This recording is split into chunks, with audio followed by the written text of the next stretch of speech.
But I do have one question. What? Well, I'm not going to ask you yet. We got to get into the flow. I'm not just going to.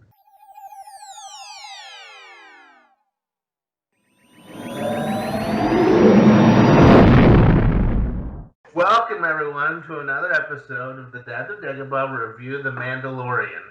Pretty soon we'll be the Dads of Dagobah reviewing Cassian Andor, and then Obi-Wan, and then Droid Tales, and then who knows what else. Listen, Sean, I'm about ready to quit my full-time job. We've got plenty of stuff ahead of us. Oh my gosh. I mean, I texted you and our old college roommate texting thread. The Dads of Dagobah will never die. We have enough content to last us well into our 90s Oh gosh. Oh, when we so become the when we become the granddads of Dagobah and then so the great granddads of oh Dagobah. are we going that long? I think it's what the people I want. think we So keep going until they give Ryan Johnson his trilogy. Then we can hang our hats. Our work is done. sounds good. Okay, we do have to talk about an episode, but before we get to the Mandalorian review, I read some description of. So they showed footage to a select. I don't know what the tier is, how you get shown exclusive footage with your shareholder, but it's not us. Wasn't us. But they shared what happened. Here we go. It's not a whole lot. There are Jedi hunters out there, but Obi-Wan's main job is to keep Luke Skywalker safe. So, and then they say there's some artwork of Darth Vader seated on a throne as he communicated with someone via hologram, and then also confirming that we definitely see Obi-Wan and Darth Vader get into it again. And they said they saw a blue and red lightsaber clash. So I think we will see them. And then it went on to talk about, it was kind of more of an interview with Ewan McGregor and how giddy he was that he gets to join Hayden Christensen again. And that he said that it's just such a treat that they get to rekindle their friendship again. So that's the episode, everyone. Who cares about Mandalorian tonight? And and I was reading more on Twitter after we did that video yesterday. And I guess when Kathleen Kennedy announced it, she said it was the rematch of the century, implying that they would be having another duel, a lightsaber duel, which I was not expecting. No, I wasn't expecting it either. I mean, we kind of talked it a little bit last night, but how are they going to? I mean, I guess they did it with Yoda and Palpatine. How are they going to have Jedi Master and a Sith Lord fight, but have no clear winner? Yeah, and I have to assume I could be. I obviously we don't know anything about it, but I'd have to assume that it wouldn't happen on Tatooine because Yeah, that would that give would be a away little that too Obi-Wan's on Tatooine. true. Like, and so it has to be that Obi-Wan leaves Tatooine and leaves Luke, which is also an interesting story plot choice. Why would Obi-Wan leave if his mission is to protect Luke? Yeah. So something has to call him off the planet that's compelling enough, which may be his discovery that Anakin is still alive and is in fact Darth Vader. Oh, the guilt. Because technically at the end of Revenge of the Sith, Obi-Wan may think that Anakin is dead. I think for sure he thinks he's dead. Yeah. Which would explain that he needs to have a clash with him or see him or something to realize that Vader is Anakin, which would set up A New Hope and him telling Luke that Darth Vader killed his father or whatever. That's a good point. I didn't think about that. I was just happy that on Twitter there were two main schools of thought that I saw at least. But then again, I'm subscribed to a Twitter topic about Ryan Johnson, so I see a lot of Ryan Johnson stuff. But a lot of people mad that nothing was announced there. But also, most of the people were excited for the Hayden Christensen announcement, which I think both you and I agree with. Best news of the night. Yeah, no, I couldn't agree more. And I think after that, probably what I'm most excited for after that is the Acolyte stuff, and then maybe Rogue Squadron. Those three things are. I'm surprised. Not that there was backlash, but I'm surprised that there wasn't more excitement for Ahsoka. Even in myself, I was kind of like, all right, I'm obviously going to watch it, but not in my top three of Yeah, exciting announcements. I agree. Well, we had another episode. We had the penultimate episode, episode 15. What was it called? The Believer, The Believer. which I didn't really understand. I guess it's what's his face, huh? Mayfield?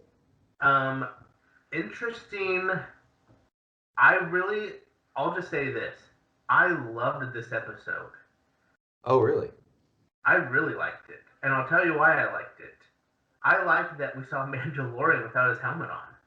I thought that was the best part of season 2, honestly. Yeah. And I feel so bad. And I don't know if the rumors are true, but I heard that there's a lot of contention with Pedro Pascal about um, him not getting to remove his helmet as much, so he doesn't get as much like props for his acting. And it was just, I just loved the 8 minutes or whatever it was where he had his helmet off. Like, there was so much in that. I loved it. Yeah, no. I mean, that entire sequence and those scenes were awesome. I couldn't agree more. Um, I liked the episode. I didn't dislike it, but I felt like it was kind of middle of the road for me in terms of this season. But I mean, what are you going to expect? Because chapter 13 and 14 with the Ahsoka reveal and then the Boba Fett reveal, it was like these massively hyped up episodes. I thought, how are they going to sustain this momentum? And I felt like it kind of slowed the pace back down. Um, And they're my really just setting up for the season finale. Yeah. Well, my question to you that I was thinking when we got to the end of the episode, I thought to myself, has there been any episode in this entire series where we've gone the length, the full duration of the episode without seeing Grogu? Is this the only episode that he is missing from? I'm like, we didn't even see him once. I guess he's still shackled up in the detention cell. Well, the only other one I can think of is no, we still see him in that one because I was thinking of the gunslinger, but we still see him at the very beginning when he drops him off with what's their face. Yeah. So that's a little piece of trivia for us. I think that chapter 15 is so far the only episode that he doesn't have an appearance in. Not on the cast list, huh? Well, let's go through it. I loved, first of all, the gang is this. Okay, let's talk about the planet first, then, where we meet what's his name. I thought that was pretty cool. The recycling TIE fighters. My little son loved the AT-AT repurposed again, like we saw on the water planet. Kind of cool. They break him, well, not break him out, but they set him free and they bring him with them. And we see, first of all, for some reason, this was really cool, the shifting of the ship around them as Slave One pivots to its flying. I was like, okay, that's cool. Yeah, I wonder how they thought that through, you know? I've always kind of wondered that ever since Empire Strikes Back, where it's like the ship lays on its back and then he flies it out. I'm like, so when everybody gets in, you're laying down. It's kind of, I guess, like a space shuttle that NASA uses. Um, but anyway, it was really cool to see that. And even before that, I was going to ask you, what did you think of Boba's paint job on his armor? Did he paint it? I didn't even Yeah. notice. Oh yeah, it's like complete. Well, last week, it's all chipped and all weathered and all I beaten didn't up. see it. Did he It's fix it like all up? pristine. That's It's cool. like brand new. It makes sense. I mean, he's been waiting years for it, so as soon as he gets it, I'm sure he's fixing it up. Yeah. I I um I kind of like the way it looked before. I like it all beat up and kind of weathered. But I understand why it makes sense in the story for him to fix it up and have pride in it, and similar to what we saw in season 1 with Mando upgrading his armor. It's kind of Can I ask you a weird question? We didn't get announced a Boba Fett any spinoff. Do you no, think we're gonna see a lot more Boba Fett in season 2 and season 3? I mean, I guess next week's episode and season 3, because there's no spinoff announced. what I have found interesting, or what I found interesting in this episode was, I mean, Boba was a background character. We didn't. I mean, it was totally focused on Mando, which I think is the Yes. right move for the show. Yes. When you bring in Ahsoka and then you bring in Boba Fett and you have a growing cast of side characters, you don't want your protagonist to get lost in the shuffle. You don't want Mando to all of a sudden seem like he's a background character and this is all about Boba Fett, or this is all about Bo-Katan, or this is all about Ahsoka Tano, which would be easy to do. And so I think they're doing a really great job of making sure Din stays front and center, and his arc and his story is what we're seeing. So I liked it. Well, and I'm sorry to say, I don't want to criticize too much, but I can't help but feel like with each passing episode, I feel less and less impressed with Gina Carano's acting skills as Cara Dune. Yeah, I don't know what it is, but I don't like it either. I don't know if it's like that the directors need to like work with her more on the edits. Seem whenever she has dialogue, it seems really choppy. Uh-huh. Seems like there's not, and I kind of felt that way honestly, even with Bill Burr, Mayfield, I Yeah. think that's his name, Mayfield's character. Bill Burr, the comedian that plays that character. I felt like a lot of the dialogue in this episode to me seemed a little choppy. But it didn't ruin the episode for me. Yeah. But I mean, just at certain points, I'm like, this is like a weird, awkwardly edited conversation. It doesn't feel like a natural conversation is happening right now.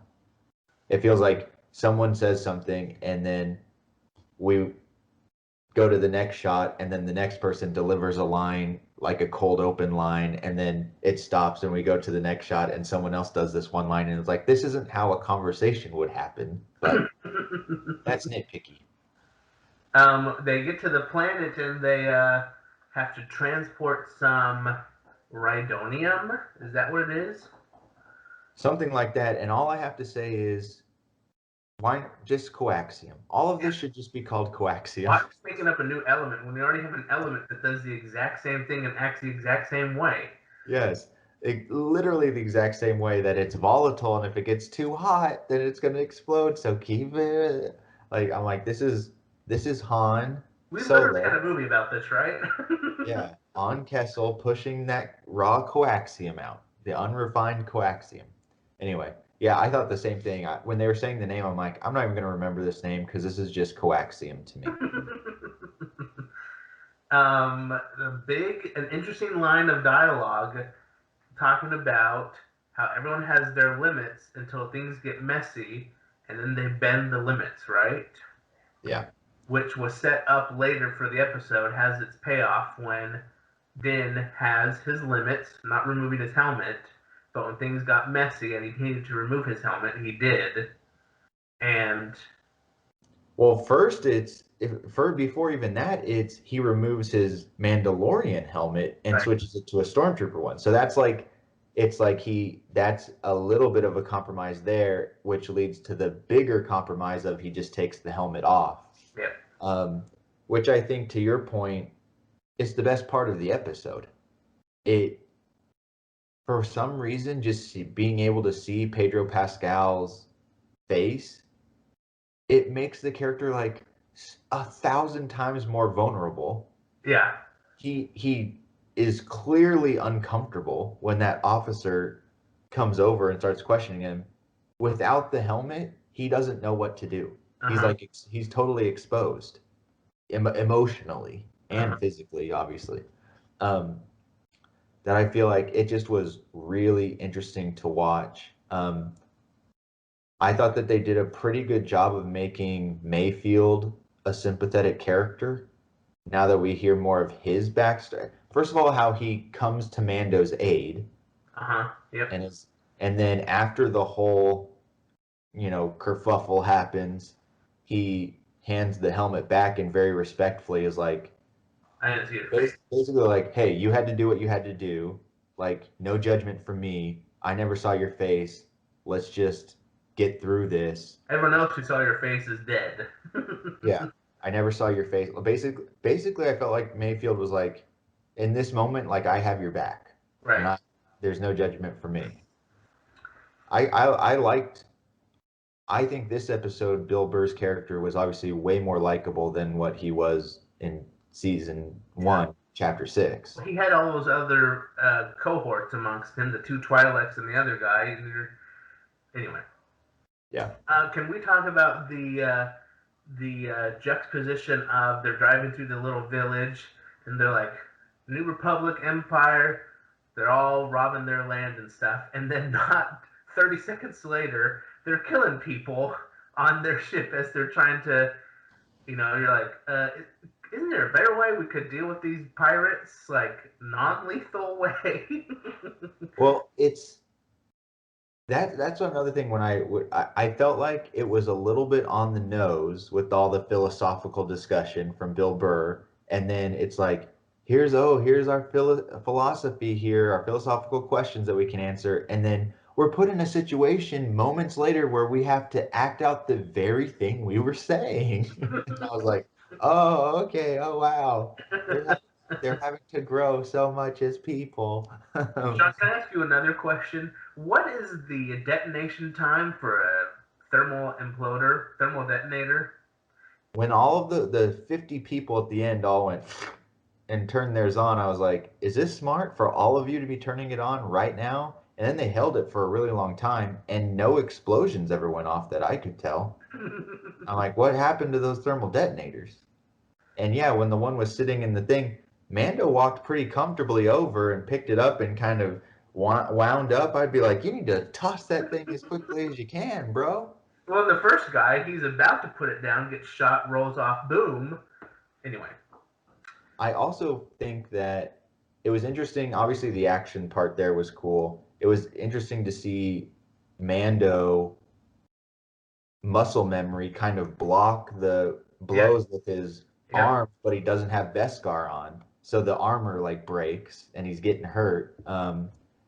But yeah, you know, these pirates that came up, I'm like, the pirates clearly weren't trying to steal their resources.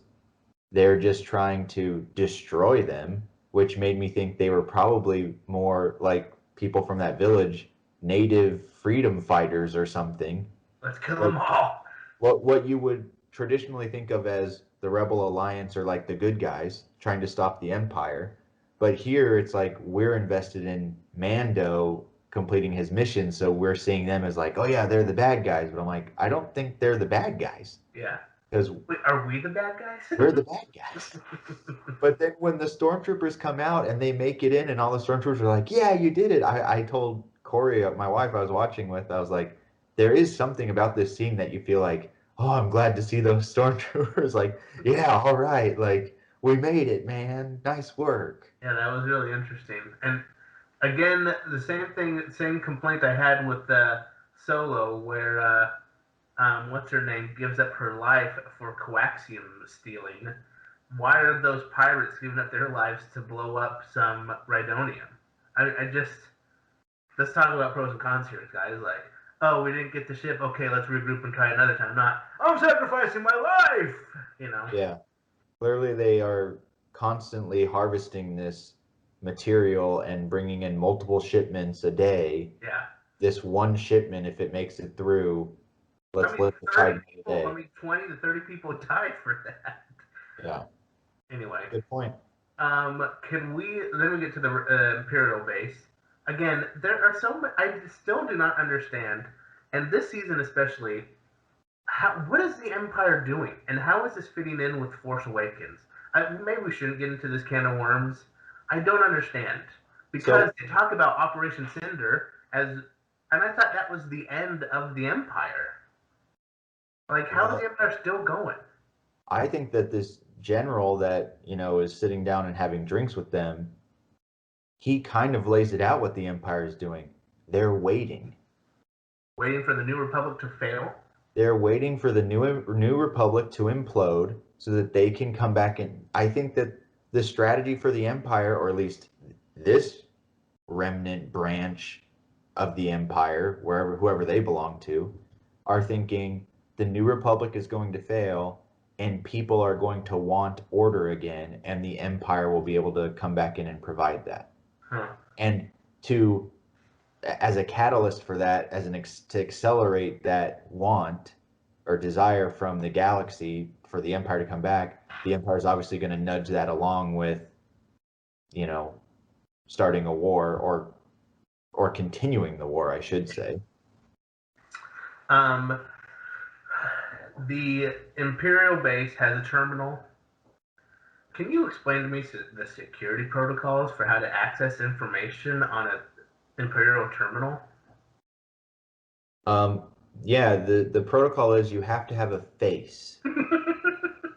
It doesn't matter whose face, just it can't be a helmet. It has to you have to have a face. It can't be wanted. If the terminal has never seen you before in its life, it will give you the information you want. You're fine. You pass the test. If you are a brand new subject that it's never seen before, you can access any secret of the Empire that you need. I felt like that was super weird and confusing. First of all, it was confusing at the beginning when they got there and they were deciding who had to go.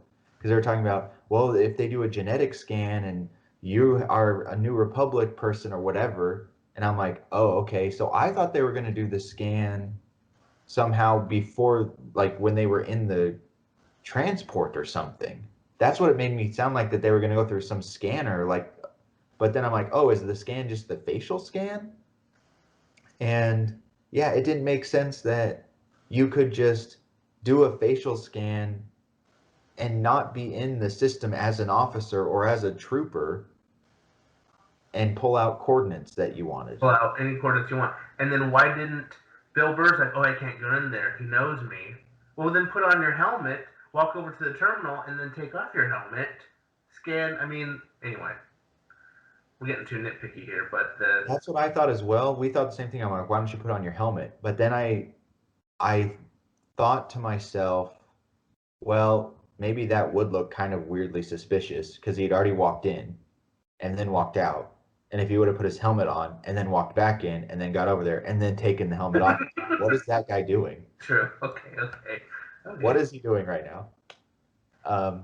And why it wasn't suspicious anyway for that Imperial officer when he came over, it's like, why is that guy trying to scan with his helmet on right now? Shouldn't everybody have been trained on the terminal at this point that you can't do it without a facial scan? No, he's hard of hearing.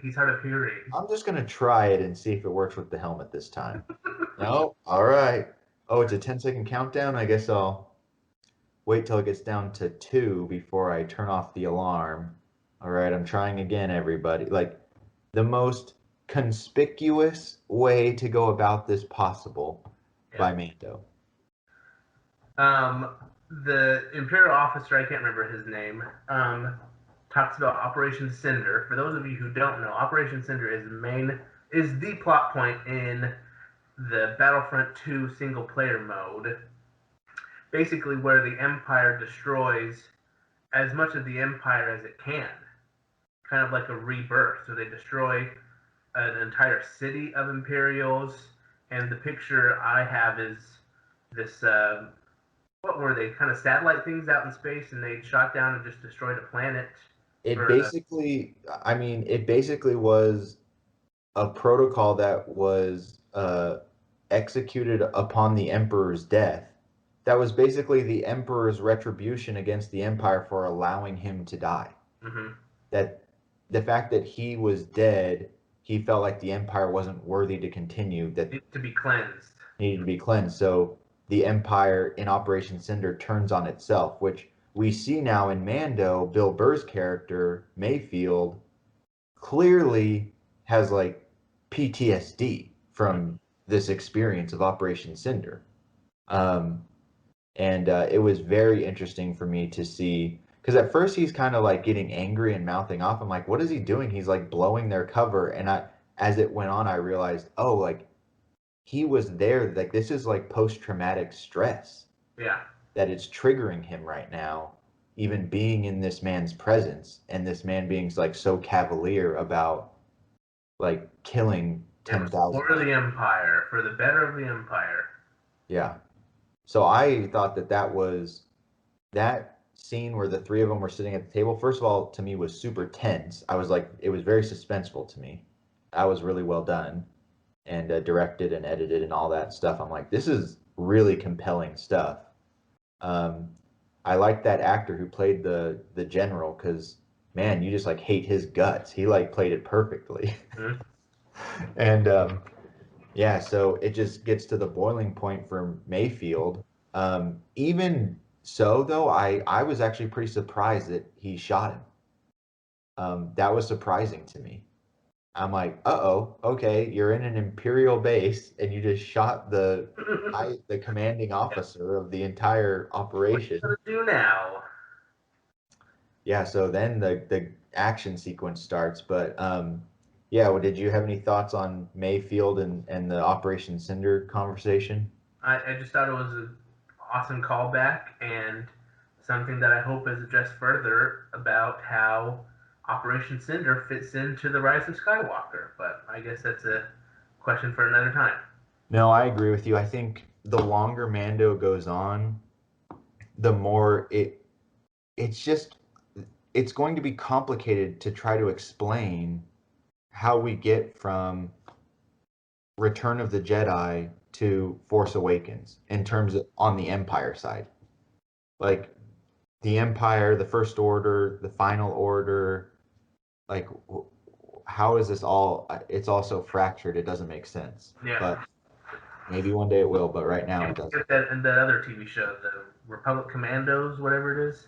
Oh, Rangers of the New Republic. Rangers, that's what it is. Well, I felt like when they started to get into the gunfight and they started shooting everybody, um, when they cleared out the mess hall, my wife's suggestion, I thought it was actually a pretty good one. When they finished shooting everybody, she was like, why don't they just stop shooting? And now, as more people start running in, say, whoa, that was crazy. What happened? We shot the guy that was shooting the officers. And just blame one of the dead guys, like, that guy started shooting everybody. We just shot him. I just gotta keep blasting. Yeah. So anyway, but Then I started. after that, I feel like it was pretty straightforward action. I liked seeing Fennec and Cara Dune picking people off from Yeah. afar. And then we get Slave One. My Oh, gosh, that ship is beautiful. The sound is awesome. I mean, okay, so is this may be a really stupid question? Is is it Slave One in Episode 2? yeah. Okay, I just want to make sure. It's a different paint job and stuff. I didn't know if it was like the exact ship or a similar ship. I think it's the same ship. Okay. I'm gonna Google it real quick. But yeah, I love that part. I thought that uh, Boba flying in, um, for whatever reason, I've just been really impressed with the Starship special effects in this Oh yeah. show. For it being a TV show and not a movie, I feel like the effects are pretty great. Slave One has looked great in all the episodes. It looked great again this time. The Razor Crest always looked good to me, and some of the maneuvers they could do. Anyway, I think obviously the fan service part of this episode with the Slave One was when they're going up and they're pursued by these TIE fighters, and that back hatch opens, and we see that seismic charge getting ready to be launched out. And I was like, oh, yeah, here we go. We just need some asteroids near us so we can really cut those rocks, baby. With sound. That's right. Yeah, obviously the highlight of the episode, besides Dan taking his helmet off, Yeah, and that's kind of the end of the episode. And then we have the extra scene with Mando challenging Moff Gideon. Just real quick. So yeah, Slave One was Django. It's the same ship. Okay. Yeah. Well, we see Mayfield actually before we even get the seismic charges. We see Mayfield blow up the rest of the stuff, Yeah. which I guess redeems him enough in Cara Dune's legal authority to So, say, "I'm commuting your 50-year sentence, where you're done with that now. Thanks for blowing up that stuff." thanks for that one shot into the Rhydonium. Yeah. Um, which is fine with me. I'm kind of glad that they left him there. I'm like, I don't want him to also be like part of the crew now. I think one episode of him coming back was probably fine with me. Yeah, and can we take Cara Dune back to wherever she was? We don't really need her That's anymore in either. Navarro, yeah. Anyway, and I'm like, where's Bo-Katan? We need Bo-Katan and her Mandalorians, Boba Fett, Din, Mando, and I think we're good with that. And Fennec can come along as well, but we don't need Cara Dune. We don't need Bill Burr. Get out of here. But yeah, we get to the end here with Moff Gideon. Did you notice something interesting about Mando's message to Moff Gideon? Is it the same message that Moff Gideon sent to him? It's almost word for word exactly what Moff Gideon, his hologram message to Mando, and was it Greek Karga? Was that in season one, Yeah. chapter 8? Or chapter 7 or 8? Yeah, one of the last episodes. Yeah, it's word for word the same thing, which I thought was actually pretty powerful. Um, I have, as this season has gone along, I've watched a lot of reactions and stuff like that in Twitter and things like that, and I have agreed with a general consensus that that Mando has an attachment to Grogu, but verbally he has never really expressed that. He mostly treats it as, this is my mission. I've been quested with returning him to the Jedi. Like, this is the way type of thing. And this little message is like the first thing. It's almost like his, first official verbal declaration that, like, I care about Grogu Yep. and this is personal. Why can't we see a scene with Din with his helmet off interacting with Grogu? Well, wasn't it in chapter 10 or whatever with Frog Lady, or what chapter was it that Grogu or Mando was like lifting his helmet a little bit to drink and bringing it back down, and I thought maybe we'd see it there and Grogu was kind of looking at him, but yeah, I feel like this Mando's overall arc, I think, is going to continue to be this breaking down of the letter of the law type of Mm-hmm. customs that he has been following. His creed, exactly. The tangible parts of the creed, of the outward manifestations of living the creed, and more internally, what does it mean to be Mandalorian and to be a daddy. Yeah. Be a dad of Dagobah. To be a dad of Dagobah. That's exactly right. So yeah, I think we saw a lot more progress for him on this. That it's like, yeah, he'll take off his helmet to help or advance his probability of saving the child, Baby Yoda. Grogu. Huh? Yeah. Um, Grogu. Well, that takes us to the season finale next week. Kind of sad, because who knows? I guess the next thing is Bad Batch in 2021, right? Yeah, I mean, season 3 premieres Christmas Day 2021. Wait, it premieres Christmas Day? I don't know if it's Christmas Day, but everything has been saying it premieres Christmas 2021. Ugh. Why so far away? Anyway, let us know what you thought of the episode. Did you like it? I'm sure you did. There's not really a bad part, but what do you think about the philosophical questions we were asked this episode? And how many pirates would you kill to save some material you don't care about? You're just trying to get to the base. But yet, as people are trying to take back their land, you're going to kill them anyway, because that's what we do in Star Wars. Yeah. And what do you think will happen next week? My three questions, or two or three That's a questions. better question to answer. Hey, we just think of this on the fly. Um, the questions I want answered, or I'm going to be thinking about, is will they get Grogu back? Yep. I think that yes. Two, I don't will think they will. I don't think they will. you don't think they will? Two, will Moff Gideon be defeated? No. I don't think so either. I think that he'll be. I think they will get Grogu back, but he won't be defeated. And three, will Oh, Moff Gideon continue to have the dark saber by the end of the episode? and four, what color will be Cal Kestis's lightsaber when he shows up? Oh, I don't even think we're getting a Jedi. I totally forgot about that subplot. I forgot about that. Yeah, that has to happen too. I Yep. I guess what here's my problem with this episode. Why I liked it, but I was a little bit lower on it. I don't know that it did enough to set up a season finale episode. I'm like, you could have done more to get this setup going, right? Or maybe not. Who's the Jedi? It's Cal Kestis. What color lightsaber? Pink. What poncho will he be wearing? What poncho is the biggest question? Who cares about the lightsaber? And what color scheme will BD1 have?